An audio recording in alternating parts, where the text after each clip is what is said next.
നമസ്കാരം. Raf talks ഫുട്ബോളിലേക്ക് ഏവർക്കും സ്വാഗതം. ഇന്നലെ ജർമ്മൻ ലീഗിൽ നടന്ന മത്സരത്തിൽ വിജയം നേടാൻ വമ്പന്മാരായ ബയൺ മ്യൂണിക്കിന് കഴിഞ്ഞിരുന്നു. 1-2 ഗോളുകൾക്കായിരുന്നു RB ലീപ്സിഗിനെ അവർ പരാജയപ്പെടുത്തിയത്. സൂപ്പർ താരം ഹാരി കെയ്നാണ് യഥാർത്ഥത്തിൽ ബയൺ മ്യൂണിക്കിന്റെ വിജയശില്പി. 2 ഗോളുകളും നേടിയത് അദ്ദേഹമാണ്.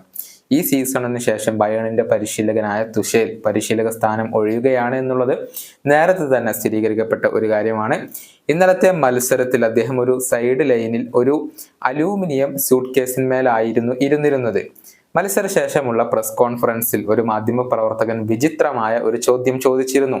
അതായത്, ആ സ്യൂട്ട് കേസ് വീട്ടിലേക്കുള്ള മടക്കയാത്രക്ക് വേണ്ടിയുള്ളതായിരുന്നുവോ എന്നായിരുന്നു ചോദ്യം. അതായത്, മത്സരത്തിൽ ബയൺ പരാജയപ്പെടും, അങ്ങനെ തുഷേലിനെ അപ്പോൾ തന്നെ പറഞ്ഞയക്കും, അതിനുവേണ്ടി ബാഗ് പാക്ക് ചെയ്ത് വന്നതായിരുന്നുവോ എന്നുള്ള ഒരു തമാശ രൂപേണയുള്ള അല്ലെങ്കിൽ ഒരു പരിഹാസ രൂപേണയുള്ള ഒരു ചോദ്യമായിരുന്നു.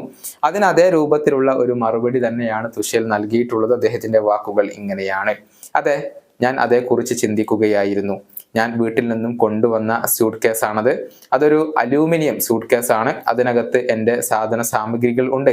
അതെല്ലാം ഞാൻ പാക്ക് ചെയ്ത് വെച്ചിരിക്കുകയാണ്. ഇതാണ് തുഷേൽ മറുപടി പറഞ്ഞിട്ടുള്ളത്. ഈ സീസണിന് ശേഷം ക്ലബ്ബ് വിടുന്നതിനെ ഉദ്ദേശിച്ചുകൊണ്ടായിരുന്നു മാധ്യമപ്രവർത്തകൻ ആ ചോദ്യം ചോദിച്ചിരുന്നത്. എന്നാൽ അതേ നാണയത്തിലുള്ള ഒരു മറുപടി തന്നെയാണ് തുഷേൽ നൽകിയിട്ടുള്ളത്. ഇന്നലത്തെ മത്സരത്തിന് മുൻപ് നടന്ന 3 മത്സരങ്ങളിലും ബയൺ മ്യൂണിക്ക് പരാജയപ്പെടുകയാണ് ചെയ്തിട്ടുള്ളത്.